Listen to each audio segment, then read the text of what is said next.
সরকারি দল এখনো হন নাই। আমার বিশ্বাস আর 2-4 বার 5 বার বিরোধী দল থাকলে আস্তে আস্তে তারা সমালোচনাটা বুঝে যাবেন। এই অর্থ বরাদ্দের যে অনুপাত, সেটি বাস্তবতা বিবেচনা করে আমাদের সম্ভাব্য খাতকে রাষ্ট্রীয় প্রয়োজনে ব্যবহার করার মানসে মাননীয় অর্থমন্ত্রী যে ডিস্ট্রিবিউশন করেছেন, তার জন্য আমি মাননীয় অর্থমন্ত্রীকে ধন্যবাদ জানাচ্ছি। মাননীয় স্পিকার, আহরিত অর্থের 2 ধরনের ব্যয় রাষ্ট্র করে। একটি হচ্ছে অনুন্নয়ন ব্যয়, আর একটি হচ্ছে উন্নয়ন ব্যয়। অনুন্নয়ন ব্যয় মানে হচ্ছে রাষ্ট্র পরিচালনা ব্যয়।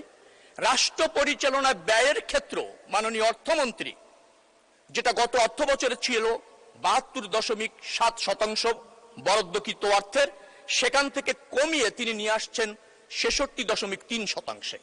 তার মানে অপচয় রোধ করেছেন, অপ্রয়োজনীয় অর্থ ব্যয় করছেন না, অর্থের সর্বোত্তম সদ্ব্যবহার করছেন মাননীয় অর্থমন্ত্রী তার এই বাজেটের মধ্যে। এটা অবশ্যই প্রশংসার দাবি রাখে। এট দ্য সেম টাইম তিনি উন্নয়ন ব্যয় বাড়িয়েছেন। যে উন্নয়ন ব্যয় গত অর্থ বছরে ছিল, অর্থাৎ 2025-26 অর্থ বছরে সেটি ছিল 27.3%, সেটাকে তিনি বাড়িয়ে 33.7% করেছেন। অর্থাৎ উন্নয়ন প্রয়োজন, দীর্ঘদিনে বিধ্বস্ত বাংলাদেশ, অবকাঠামো উন্নয়ন, এডিপির বরাদ্দ 3 লাখ কোটি টাকার উপরে, এডিপি ছাড়াও আরো 16,000 কোটি টাকা উন্নয়ন ব্যয় রেখেছেন। সবকিছু মিলিয়ে বাংলাদেশের মানুষের উন্নয়নকে অগ্রাধিকার দেওয়া হয়েছে এই বাজেটে। এই জন্য মাননীয় অর্থমন্ত্রীকে আবার ধন্যবাদ।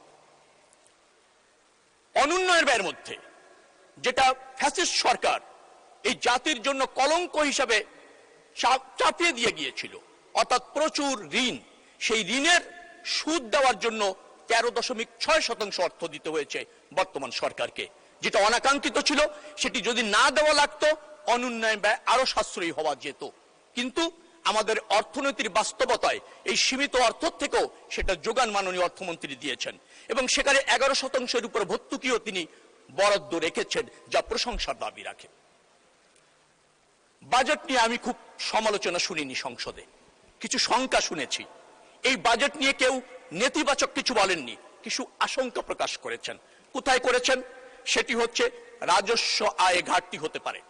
রাজস্ব আয়ের ঘাটতি হবে না, কারণ এ চালানের মাধ্যমে রাজস্ব সংগ্রহ করা হবে, কর অব্যাহতি হ্রাস করা হবে, রাজস্ব ফাঁকির ক্ষেত্রে চিহ্নিতকরণ করা হবে এবং ভাগ কাঠামোতে নতুন বিন্যাস করা হবে।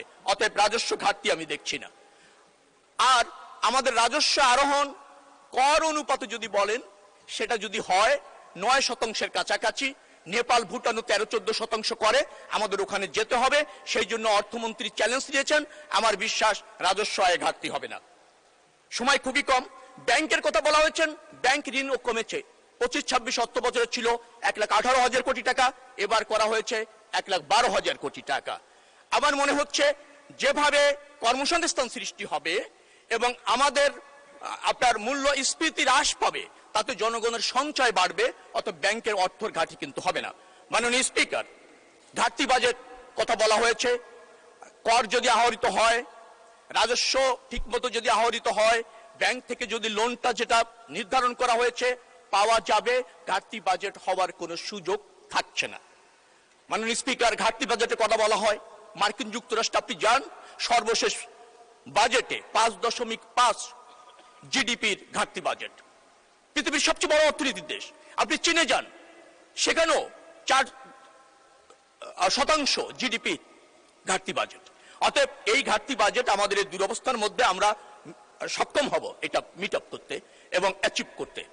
মাননীয় স্পিকার, আমরাই জানি একমাত্র কিভাবে বাজেট বাস্তবায়ন করতে হয়। কারণ আপনি যদি 1974-75 বাজেট যান, বাকশালী সরকারের সময় ছিল মাত্র 1,056 কোটি টাকা। জিয়াউর রহমান 78-79-তে মাত্র 2 অর্থ বছরের ব্যবধানে সেটাকে 2700 কোটি টাকা করেছিল, প্রায় 2.5 গুণের উপর বৃদ্ধি করেছিল। মাননীয় প্রধানমন্ত্রী বেগম খালেদা জিয়া 2001 থেকে 2006 ওই অর্থ বছরে 6.1 থেকে 6.9% প্রবৃদ্ধি অর্জন করেছিল। অর্থাৎ 6.9% প্রবৃদ্ধি বিএনপি করতে জানে। এবার আমাদের প্রবৃদ্ধির লক্ষ্যমাত্রা মাত্র 6.5%, অথবা আমরা এটা করতে জানি। যারা শঙ্কা প্রকাশ করছেন তাদের জন্য বলতে চাই, মাননীয় স্পিকার, প্রথম বিরোধী দল হয়েছেন, আমার বিশ্বাস অনেক জায়গায় সমালোচনা করতে ভুল করেছেন, সরকারি দল এখনো হন নাই। আমার বিশ্বাস আর 2, 4 বার 5 বার বিরোধী দল থাকলে আস্তে আস্তে তারা সমালোচনাটা বুঝে যাবেন। আমি ওই সমালোচনাকে খুব একটা আমলে নিচ্ছি না।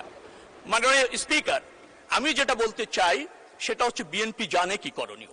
আমরা পথ খুঁজিনি, পথ দেখিয়েছি, বাস্তবায়ন করে প্রমাণ করতে চাই আমরা বাস্তবায়ন করতে জানি। বিরোধী দলকে বলবো আপনারা সহযোগিতা করুন,